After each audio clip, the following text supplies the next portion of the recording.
უმაღლესი საგანმანათლებლო დაწესებულებები უწყვეტი პროტესტის ფონზე რეპრესიების სამიზნე აღმოჩნდა.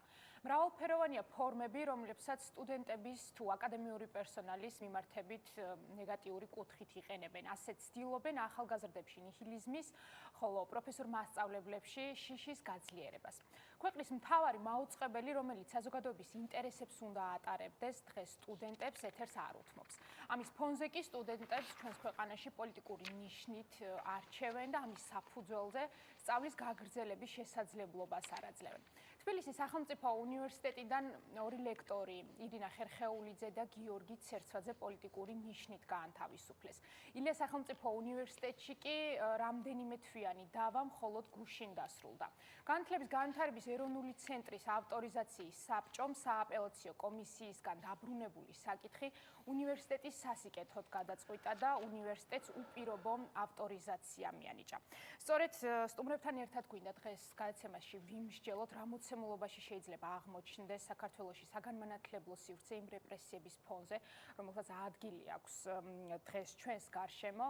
სიმონ ჯანაშია განათლების მკვლევარი, ქალბატონი მანინა რატიანი, ილიას სახელმწიფო უნივერსიტეტის ასოცირებული პროფესორი არიან ჩვენი სტუმრები. მადლობას გიხდით. მადლობა რომ მოგბრძანდით. მოგბრძანებისთვის. ხო, განვითარებული მოვლენები ბოლო დღეების უშუალოდ უკავშირდება უმაღლეს საგანმანათლებლო დაწესებულებებს. თეატრალურ უნივერსიტეტში იყო ყველაზე ცხელი კერა ამ ამბის, თუმცა ჩვენ ვიცით, რომ სხვა უმაღლეს დაწესებულებებშიც რიგი პრობლემები დგას და ვიაზრებთ ამ პრობლემების სიუხვე, სადამდე შეიძლება მიიყვანოს ზოგადად საგანმანათლებლო სივრცე საქართველოში. თუმცა მაინც რომ დავიწყოთ თეატრალური უნივერსიტეტის სტუდენტებით, საინტერესოა ზოგადად რამდენად რეალური იყო, რაც მოხდა, თქვენი შეფასება როგორი იქნებოდა უმაღლეს სასწავლებლებში. რამდენად მნიშვნელოვანია, რომ სტუდენტებს უჭერდნენ მხარს პირველ რიგში მათი პროფესორ-მასწავლებლები და შემდეგ უკვე საზოგადოება. გუშინ იყო შესაძლებლობა, რომ მოგვესმინა ამ უნივერსიტეტის რექტორი როგორ მსჯელობს ამ საკითხებზე და სულ არ ხომ საუბარი რაღაც დეტალებზე იქ რაღაც რწყილები გაჩნდა, იქ დეზინფექციის წნარი შეასხეს, იქ ექიმა რაღაც თქვა, ეს თქვა, მაგრამ საბოლოო ჯამში რომ შევაფასოთ, რო გადავხედოთ მომავლის პერსპექტივიდან, თქვა 10 წლის მერე როგორ გავიხსენებთ ამ მოვლენებს, იქნება ესეთი ამბავი, რომ ქვეყანაში გვაქვს მძიმე პოლიტიკური ვითარება, სტუდენტები აპროტესტებენ ამ ვითარებას, მათ წინააღმდეგ იძახებს ადმინისტრაცია, ჯერ პოლიციას და აჯარიმებს, შემდეგ რიცხავს უნივერსიტეტიდან და შემდეგ იწყება ბრძოლა იმისთვის, რომ დაიბრუნონ ამ სტუდენტებმა და საზოგადოებამ უნივერსიტეტი. ეს არის მთელი ამბავი. ან ყველაფერი დანარჩენი არის რაღაც დეტალი, რომ იმან ვიღაცას რაღაც უთხრა, ან ფორმა არ მოეწონა პროტესტის, ან ფოიეში კი არა. აუდიტორიაში საუბრობთ რეპრესიებზე, ხო? თითქოს ეს რეჟიმი ახდენს ამის ნორმალიზებას. და ეს დასაშვები ხდება ჩვენს ადამიანები თითქოს აღვქვამთ რომ ეს შეიძლება საზოგადოებაში ნორმალური იყოს თუნდაც რომ სტუდენტს უჩერებდნენ სტატუსს იმის გამო რომ თქვათ არ ეთანხმებიან რაღაცა ნარატივში მათ აზრს არ იზიარებენ პროფესორ-მასწავლებლები აი ეს ბრძოლის მეთოდები ძალიან ჩვენ ცხოვრების ყოველდღიური ნაწილი გახდა აი ამ კუთხითაც რომ შევხედოთ პასუხისმგებლობა რეალურად ვის ეკისრება ამ დროს პოლიტიკას ვისაწარმოებს იმას აქვს პასუხისმგებლობას, ხო?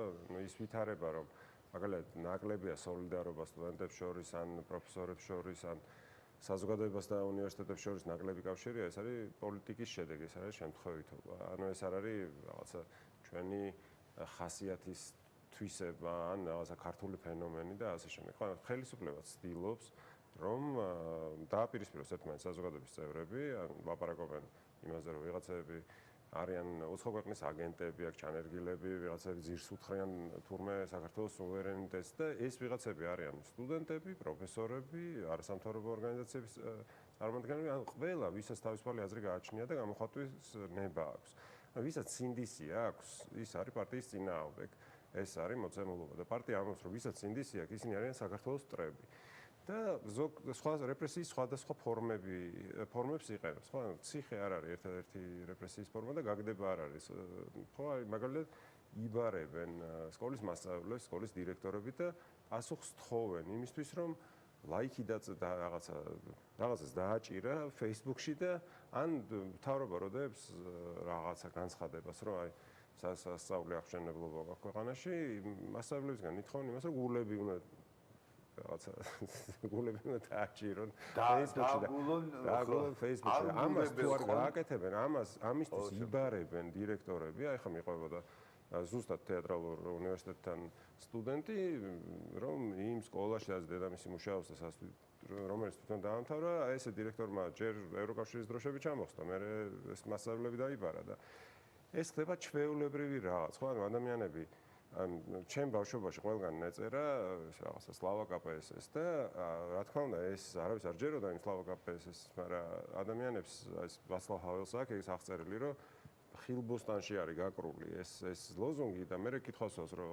ხილბოსტანის გამყიდვას რა კავშირი აქვს საერთოდ ამ ლოზუნგთან და ზუსტად იგივე ხდება ჩვენთან, ხო ეს გლობალური ომის პარტია იმეორებს ისეთი ხალხი რომელიც არც გლობალურად არის არაფერი და არც ომის შესახებ არ გაუგია არაფერი და უბრალოდ ლოზუნგი ეხა ჭირდება იმისთვის რომ იურთიერთოს რეჟიმთან და ეს უკვე არის მის ნიშანი რომ ავტორიტარიზმი გვაქვს ჩვენ ერთმანეთს იმაზე არ ველაპარაკებთ რაც ნამდვილად გვაწუხებს იმაზე ველაპარაკებით საჯაროდ რაც კობახიძეს უნდა რომ ჩვენ ერთმანეთს ველაპარაკოთ.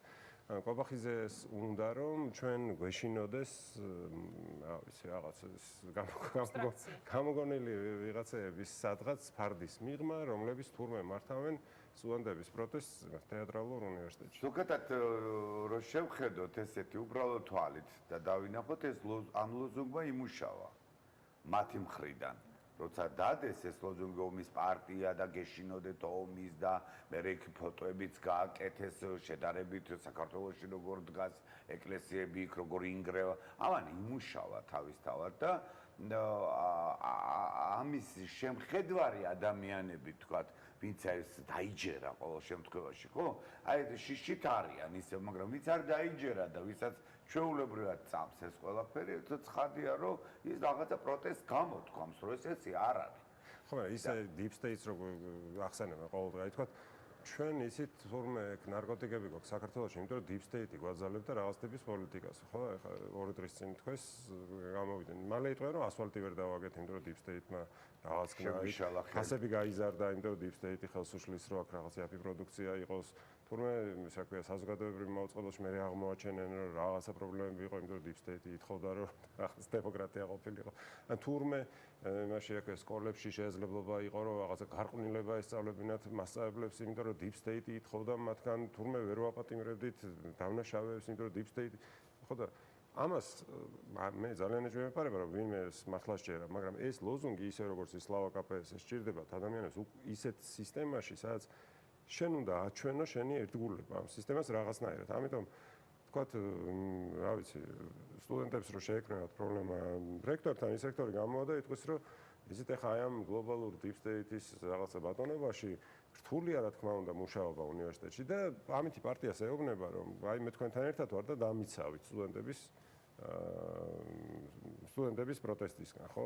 ანუ ეს არის ნიშნები პირველი იმისი, რომ უკვე სადღაც იქ ვარ, სადაც გავიზარდეთ, ხო, ჩვენ ბავშვობაში. და ალბათ ამ პროტესტის მონაწილეები ზუსტად ის ადამიანები არიან, ვინც ხო ამ აბსურდულობაში დარწმუნებულები არიან და განსაკუთრებით კი სტუდენტები, რომლებიც 93 დღე თეატრალური უნივერსიტეტის ფოიეში სრულიად მშვიდობიანად უბრალოდ თავის აზრს აფიქსირებენ და ამ შემთხვევაში მაინც უფრო მეტად თქვენი რეგალიდან გამომდინარე განათლების კუთხით რომ ვიმსჯელოთ, იგივე აი სკოლებში რაც ხდება, მაგალითი რაც მოყევით, ხო, სადამდე შეიძლება ამ ყველაფერმა მიიყვანოს საზოგადოება.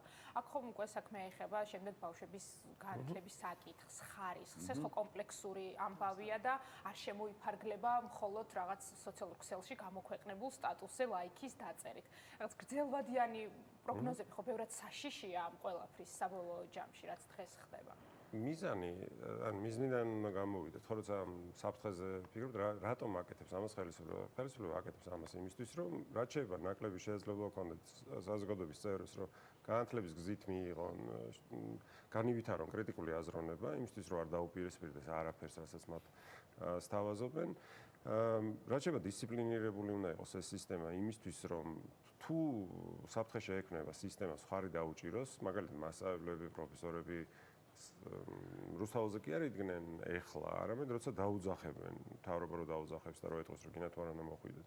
ხო, აი როგორც წინა საარჩევნო პერიოდში იყო, ან როცა მაგალითად გაზაფხულზე აპრილში როცა ბიზინა იონიშვილმა გამოაცხადა რომ და იმას გააუქმოს პარტიები, მიყავდა ჩამოყვანილი ბაღის აღზრდელები, სკოლის მასწავლებლები და უნდათ რომ ეხა პროფესორებიც ესე დადიოდნენ მათ აქციებზე. თანაც თელი საქართველოდან ეს ხო, წარმოუდგენელი რამე.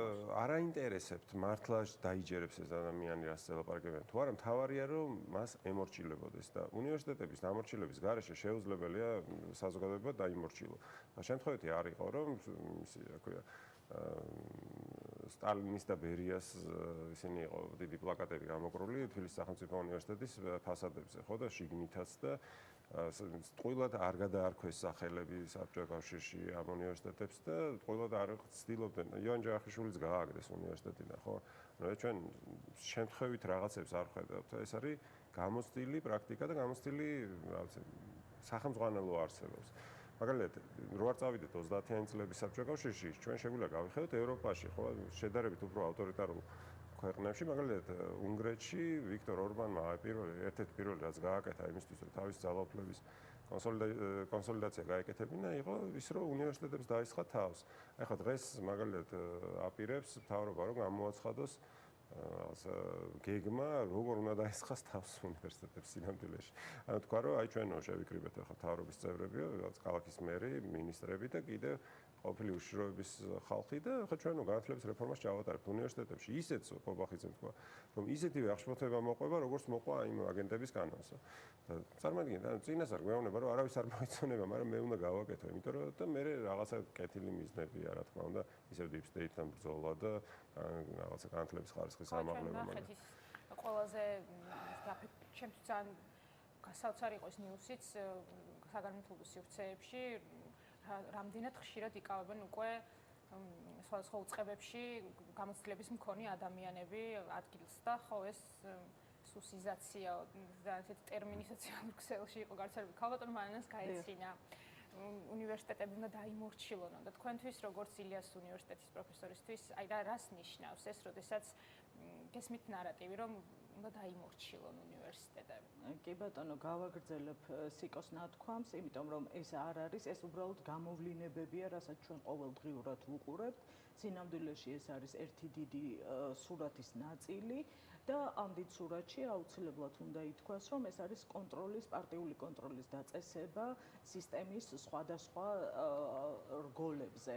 და ერთ-ერთი რგოლი, რომელიც ალბათ ყველაზე უფრო მეტად მოწოდებულია იმისაკენ, რომ კრიტიკული აზროვნება განავითაროს, თავისუფალ აზრს, თავისუფალ სიტყვას მისცეს საშუალება, ეს სწორედ აკადემიური სფეროა, უნივერსიტეტები და შესაბამისად ჩვენ ვხედავთ თუ როგორ კონტროლდება სკოლები და ამავდროულად ჩვენ ვხედავთ, რომ იგივე სურვილი უკვე არაერთგზის გაილაშქრეს უნივერსიტეტებზეც და ალბათ ჯერ პირველი რასაც ვიტყვი, რომ გუშინდელი აი თეატრალურის მაგალითი რომ ავიღოთ, ესეც სწორედ ამის ნაწილი არის და თუ კი ეს თეატრალურ უნივერსიტეტში გავიდოდა და სტუდენტების გარიცხვა შეძლებდნენ, დაშინება შეძლებდნენ, ამას ექნებოდა პრეცედენტული ხასიათი და იგივე შეიძლება გავრცელებული იყოს სხვა უნივერსიტეტებზე, სადაც სტუდენტები ასევე იმაღლებენ ხვას და კრიტიკულად არიან განწყობილი იმ არასწორი ცვლილებების გამო, რაც ჩვენ ქვეყანას აშორებს დასავლეთს და ევროინტეგრაციას და შესაბამისად აი ამ სტუდენტების ჩამოშორება, დაშინება, ჩვენ ვიცით, რომ სტუდენტების სოციალური ფონი, მათი ოჯახების არ არის ისეთი ძლიერი, მიუხედავად იმისა, რომ ჩვენ ვლაპარაკობთ, რომ ქვეყანა ეკონომიკურად ვითარდება, ორნიშნა ზრდა აქვს ეკონომიკას და ასე შემდეგ და ვიცით, როგორ შეიძლება ამ 5000-იან ჯარიმებმა, გარიცხვებმა, როგორ შეიძლება ოჯახები სტუდენტებს ეუბნებოდნენ, რომ გაანებე თავი, გაჩუმდი, გასცილდი ამ ყველაფერს, იმიტომ რომ შენ დროულად უნდა დაამთავრო უმაღლესი. რაც შეეხება თვითონ აი ამ მთლიან სურათს, ახსენა სიკომ ასევე უნგრეთი და ეს მაგალითი რა თქმა უნდა არ არის განყენებული და ჩვენ სივრციდან აი ესე მოწყვეტილად ვერ განვიხილავთ, იმიტომ რასაც ვუყურებთ, რაც იქ წლების მანძილზე ხორციელდებოდა, ჩვენთან უფრო დაჩქარებული წესით აპირებენ ამ ყველაფრის განხორციელებას და მათ შორის რა თქმა უნდა ასევე ერთ-ერთი გამოვლინება იყო ის, რომ ზაფხულში, როდესაც ილიას სახელმწიფო უნივერსიტეტში შემოვიდნენ ექსპერტების დასკვნა კრიტერიუმების მიხედვით, რომელიც თავად განათლების სამინისტროს სტრუქტურულმა ერთეულებმა დაამტკიცეს, იმასთან შესაბამისობაში ძალიან მაღალი შეფასებები აჩვენა უნივერსიტეტმა და პირველი შემთხვევა იყო, როდესაც ავტორიზაციის საბჭოზე, როდესაც გავიდა ეს მოსაზრება, ავტორიზაციის საბჭომ დაწია ექსპერტული შეფასება და შესაბამისად განუსაზღვრა ერთწლიანი მონიტორინგი და ანგარიშის წარდგენა ილიას სახელმწიფო უნივერსიტეტს. მაყურებლისთვის რო გასაგები იყოს, ეს იყო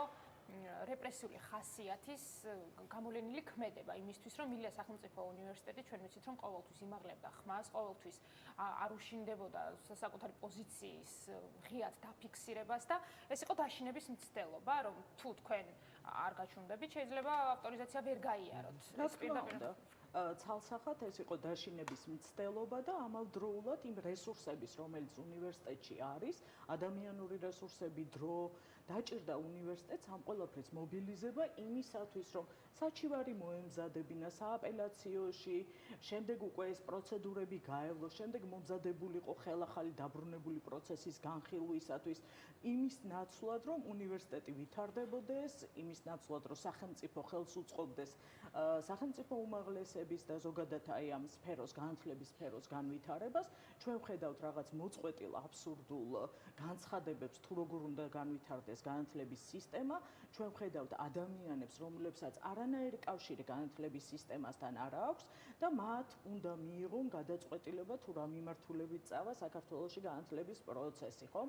და ეს არ არის მხოლოდ, როგორ გითხრათ, ჩართულობის გარეშე დემოკრატიულ ქვეყნებში არანაირი ცვლილებები არ მზადდება და ჩვენ ვხედავთ, რომ აბსოლუტურად გასაიდუმლოებული თუ არ ჩავთვლით, თქვათ, აი ეს რაღაც განცხადებებს, რაც შიგადაშიგ გამოდის ხოლმე მთავრობიდან, პარლამენტიდან, ამის მიღმა ჩვენ ინფორმაცია ამის შესახებ არ აგვაქვს, რაც ძალიან საფრთხის შემცველი არის, ხომ? და გარდა ამისა, მოდით ვთქვათ ისიც, რომ განათლების სამინისტრო ოცნების მმართველობის პირობებში მას ჰქონდა არაერთი განვითარების სტრატეგია თავად შექმნილი, ხომ? და ეხლა ლაპარაკობს, რომ ის ყველაფერი არ ვარგა და აი ეხლა მე ვიცი რა უნდა გავაკეთო, ხომ? ეს ხომ არ არის სხვა პარტიული, ვთქვათ, ადამიანების მიერ განხორციელებული განათლების პოლიტიკა, ეს არის მათივე მმართველობაში დაწერილი სტრატეგიები, რომელიც შესაძლებელია ერთჩვენიერ დღეს გვერდით გადავდოთ, იმიტომ რომ დღეს უფრო სხვა მიზანი გვაქვს და ეს მთავარი მიზანი არის კონტროლის დაწესება საგანმანათლებლო დაწესებულებებზე. აი ამ ცვლილებების მთავარი მიზანიც თქვენი აზრით ეს არის, რას ემსახურება თუნდაც ის რეფორმების სერია, რომელსაც გვთავაზობენ და სიახლეები, რომელიც არ დასრულდა და აი უნგრეთის მაგალითი ყველა მკეთიც ის, რომ რაც მათ რამდენიმე წელიწადი დასჭირდათ იმისთვის, რომ განეხორციელებინათ ჩვენთან ექსტრემალურ პირობებში დაჩქარებული ფორმით, ყველანაირად ცდილობენ, რომ რაც შეიძლება მეტი რეპრესიული კანონი სწრაფად დაინიცირდეს, მე უფრო სწრაფად მიიღონ, იგივე ვნახეთ ნარკოპოლიტიკა მკაცრდება, ყველა მიმართულებას ეხება, თუმცა აი მნიშვნელოვანია საგანმანათლებლო სივრცეებში რას შეცვლის ამ კანონების ასეთი დაჩქარებული წესით მიღება.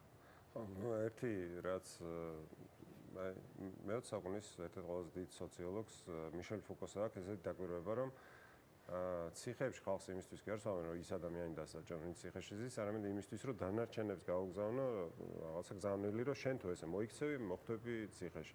რეალურად ილიას უნივერსიტეტს კი იმიტომ კი არ შეჭიდნენ, რომ ილიას უნივერსიტეტის დასჯა უნდათ მაინც და მაინც, არამედ იმისთვის, რომ დანარჩენ 70 უნივერსიტეტს უთხრან, რომ რეალურად თქვენ უნდა მოიქცეთ ისე, რომ ეს არ დაგემართოთ. ანუ სანიმუშო სასჯელი არის საჭირო, ხო? აი, როგორც ქალაქის მოედანზე ჩამოხრჩობა იყო თავის დროზე, რომ ხალხს თავის თვალით ენახა რა დაემართება, იმ შემთხვევაში თუ ცუდად მოიქცევა, ხო? ანუ დღეს რეალურად გვაქვს ვითარება, როდესაც უმცირესობაშია უნივერსიტეტები, სადაც უნივერსიტეტი როგორც ერთობა აპროტესტებს სახელმწიფოს მოქმედებას. 70 დაახლოებით 70 უნივერსიტეტიდან 3 უნივერსიტეტია სულ, რომელიც რეგულარულად ეწინააღმდეგება განათლების პოლიტიკას, რომელიც არის და ზოგად პოლიტიკას. ხო, ეს არის ილიას უნივერსიტეტი, თავისუფალი უნივერსიტეტი და აგრარული უნივერსიტეტი. სხვა უნივერსიტეტები, როგორც ინსტიტუცია, არ მონაწილეობენ შიგადაშიგ კავკასიის უნივერსიტეტი, შავი ზღვის უნივერსიტეტი და მორჩა. ხო, დარჩენ უნივერსიტეტებში ან სტუდენტები აპროტესტებენ, ან პროფესორების პატარა ნაწილი და სხვა, მაგრამ როგორც ორგანიზმი, არავინ არ ეწინააღმდეგება და როცა ხედავენ აი ამ წინააღმდეგობას, ეს წინააღმდეგობა უნდა გასრისო, იმითი რომ გააუქმო ეს რა ვიცი, უნივერსიტეტები, გაყარო პროფესორები, მაგრამ საბოლოო ჯამში ამას მიყავართ იქით, რომ იცლება პროფესიონალებისგან ყველა სფერო, იმიტომ რომ თუ უნივერსიტეტში პროფესორი არის პოლიტიკური ნიშნით შერჩეული, მაგალითად გუშინ თბილისის სახელმწიფო უნივერსიტეტის პროფესორი მიყვებოდა, როგორ უთხრა სტუდენტმა, რომ სრულიად უწყინარ საკითხზე, ასე ნულაპარაკობ, ხომ იცი ჩვენ ჯგუფში არიან ადამიანები, რომლებიც მოგზავნილები არიან. წარმოიდგინეთ, სტუდენტები ერთმანეთს უყურებენ როგორც დამსმენებს და როგორც თავისუფალ ადამიანებს. და ეშინიათ, რომ მის ლექტორს შეიძლება რაღაც დაემართოს იმის გამო, რომ ის დამსმენი წავა და იტანს ენას სადაც შეიძლება უცებსია შეადგინონ და თქვა, რომ ეს ადამიანი არ ყოფილა კეთილსაიმედო, ის რა ძირგამომთხრელ საქმიანობას ეწევა, გვირაბი გაყავს ბომბეიდან ლონდონამდე და ეხლა უნდა გავაგდოთ უნივერსიტეტიდან და ორბანმა რაც გააკეთა იყო ის, რომ საბოლოო ჯამში ინტელექტუალების ნაწილი გავიდა ქვეყნიდან და ამათაც ამისი იმედი აქვს, რომ მივატოვებთ აქ აურობას, ვიტყვით, რომ ავიც ეხლა მე შემიძლია ვიმუშაო ნებისმიერ ქვეყანაში, რა თქმა უნდა, უფრო ავტორიტარულ ქვეყნებშიც კი შემიძლია ვიმუშაო ვიდრე საქართველოში, მაგრამ არჩევანია, ხო ეს, რომ შემეძლო ყირგიზეთში დავრჩენილი ყავ და ყაზახეთში და ავიც აქ ავირჩიე და შემიძლია ევროპაში ვიმუშაო და ამერიკაში ვიცხოვრო და ასე შემდეგ, მაგრამ რატომღაც გვინდა რომ ეს იყოს უკეთესი ქვეყანაში, ხო რა. იცით რა, რეპრესიები რო არის დაწყებული და უკვე ეს ძალიან მკვეთრად შეიმჩნევა, ამაზე ყველა ვთანხმდებით, იმიტომ რომ არ შეიძლება ეს ვერ შეამჩნიოს ადამიანს ნებისმიერ ინსტიტუციაში, ნებისმიერ აი სფეროში ეს შეიმჩნევა და უკვე არის და უფრო გაღრმავდება და უფრო გაძლიერდება. ამაშიდაც ვართ დარწმუნებულები. მაგრამ ეხლა საუბრობდით ჩვენ და ძალიან მაინტერესებს რა ერქვა ჩვენს პერიოდში, როცა ჩვენ სწავლობდით უნივერსიტეტებში, მაშინ ამ ეთიკის კომისიას თუ არსებობდა საერთოდ და ვინ არიან ესენი ის ადამიანები, რომლებიც აღმოაჩენენ განსხვავებული მოსაზრების ადამიანს და შემდეგ ამას დაასმენენ ან ამოიღებენ ესე და გადააგდებენ თუ ვინ არიან, რას ემსახურებიან თავიდან ბოლომდე, ან ვინ იყვნენ ადრე ჩვენ დროს, მე ვერ ვიხსენებ მაგას. იცით, ჩვენ დროს ალბათ იმიტომ ვერ იხსენებთ, მე პირადად 90-იანებში ვსწავლობდი უნივერსიტეტში, როდესაც ეროვნული მოძრაობა იყო და მახსოვს, რომ ჩვენთვის პრობლემა არ ყოფილა რექტორთან შეხვედრა. არა, არანაირად. ის ყოველთვის გამოდიოდა დარბაზში სტუდენტებთან, მიუხედავად იმისა, რომ ძალიან ემოციური იყო ხოლმე ის შეხვედრა და შეიძლება კომფორტული მისთვის არანაირად არ იყო, მით უმეტეს ის საბჭოთა წნეხის ქვეშ იყო, ხო? ამ დროს ჩვენ ყველანი ვაცნობიერებდით ამას. ეს ურთიერთობა სტუდენტსა და აკადემიურ პერსონალს და რექტორს შორის მაშინ არ გაწყვეტილა და ჩვენ ახლა რაც ვნახეთ უნივერსიტეტში ეს იყო, რომ ისე მიიღეს გადაწყვეტილება იმ ეთიკის კომიტეტმა თეატრალურ უნივერსიტეტში, რომ მათ არ შეატყობინეს საერთოდ რომ მოკვლევას აწარმოებდნენ, ან რაიმეს აკეთებდნენ. ან კანონიერი, ყველანაირი პროცედურული თავისივე შემუშავებული წესები დაარღვიეს, ხო? და იმდენად რომ ის წესებიც კი შეცვალეს, რომლის შესახებაც არავინ არაფერი არ იცოდა უნივერსიტეტში, მხოლოდ 11 თებერვალს იყო ხელმოწერილი ეს დოკუმენტი და ის გამოქვეყნებულიც კი არ ყოფილა უნივერსიტეტის ვებგვერდზე, ხომ? შესაბამისად, აი ეს ეთიკის სახელწოდება თვითონ და ეს სიტყვა ძალიან არ შეეფერება იმ ვთქვათ კომიტეტს, რომელსაც წარმოადგენს რეალურად, ხომ? რასაც ისინი უნდა აკეთებდნენ თავიანთი წესდებით, ეს არის განსაკუთრებულ შემთხვევაში შეიძლება დისციპლინური გადაცდომის საკითხებს განიხილავდნენ.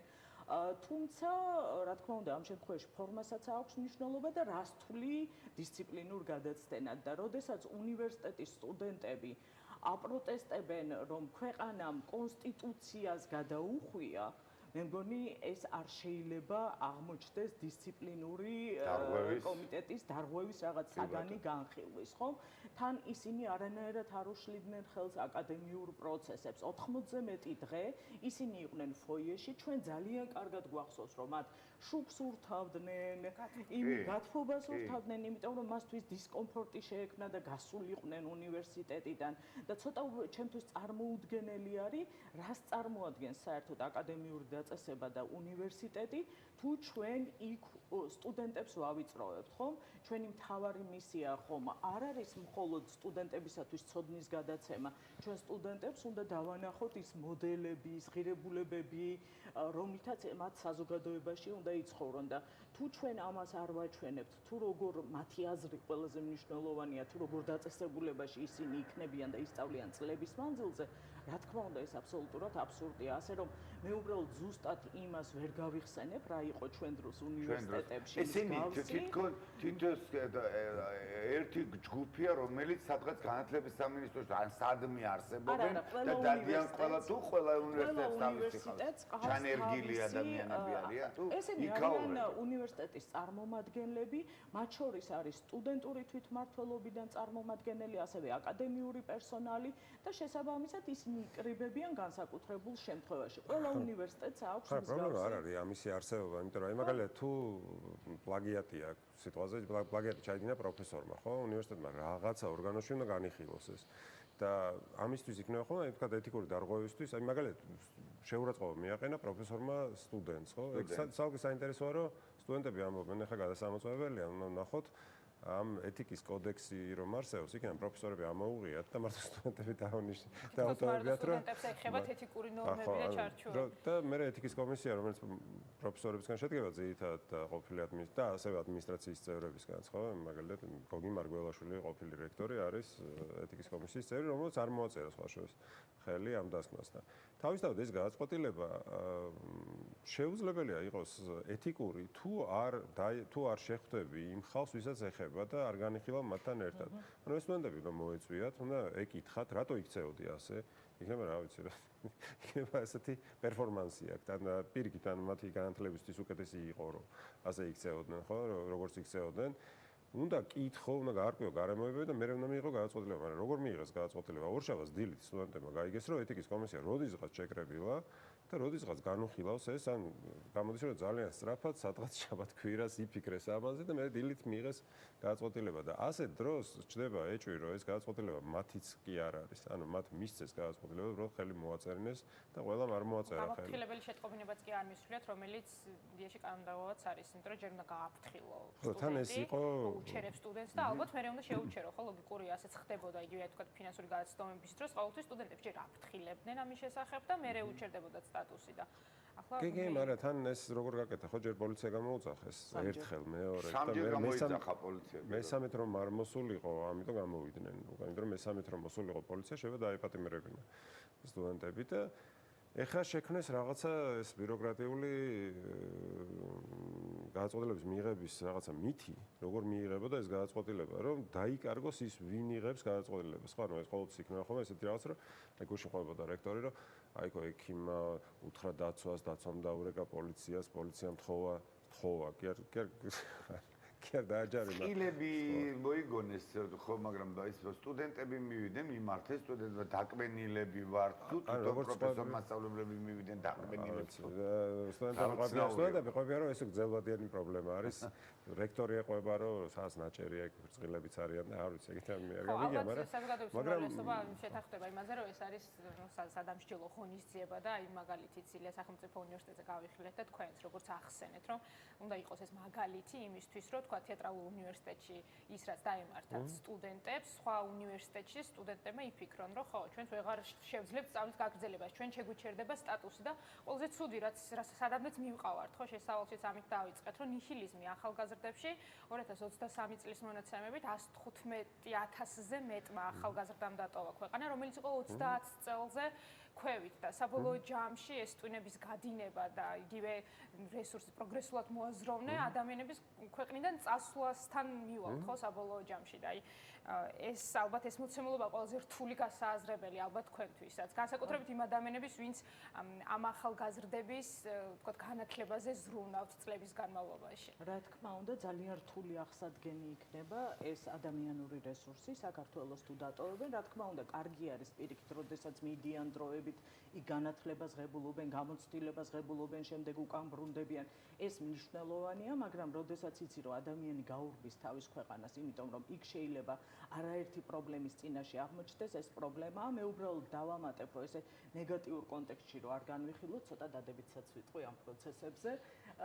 სიკომ გადმომხედა რა შეიძლება იყოს დადებითი. გუშინ გამარჯვების დღე იყო. გამარჯვების დღე იყო, ნამდვილად გამარჯვება იყო ის, რომ იმ ავტორიზაციის საბჭომ, რომელმაც ესეთი უსამართლო გადაწყვეტილება მიიღო, მოუწია უკან დახევა და შესაბამისად ჩვენ მივიღეთ სრული ავტორიზაცია და მეორე საკითხი რაც იყო, თავად რექტორმა ეცადა, რომ გარე ვთქვათ, ვიღაცაებისთვის დაებრალებინა ის, რაც ხდებოდა უნივერსიტეტში და დათანხმდა სტუდენტებს იმაზე, რომ ისინი შეხვდებიან და ერთად ისაუბრებენ და მესამე ალბათ არ უნდა გამოგვრჩეს, რომ ამ ყველა საფრთხეების წინაშე ხდება კონსოლიდაცია აკადემიური საზოგადოების, სტუდენტების, ლექტორების, გარე საზოგადოების, ისინი ჩვენ მხარს გვიჭერენ, ხო?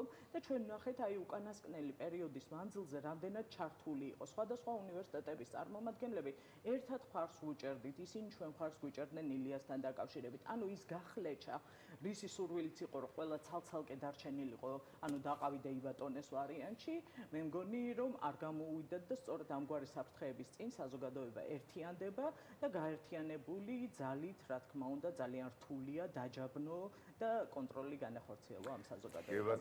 რა თქმა უნდა, მე ულოცავ იმ დიდ სიხარულს ილიაუნის უნივერსიტეტს, რომელიც გუშინ როგორც იქნა მივიღეთ და ძალიან სასიამოვნო ფაქტი იყო ნამდვილად და ამას გულით გულთბილად უერთდები ამ სიხარულს, რა თქმა უნდა, დიდი მადლობა. გიხდით სტუმრობისთვის.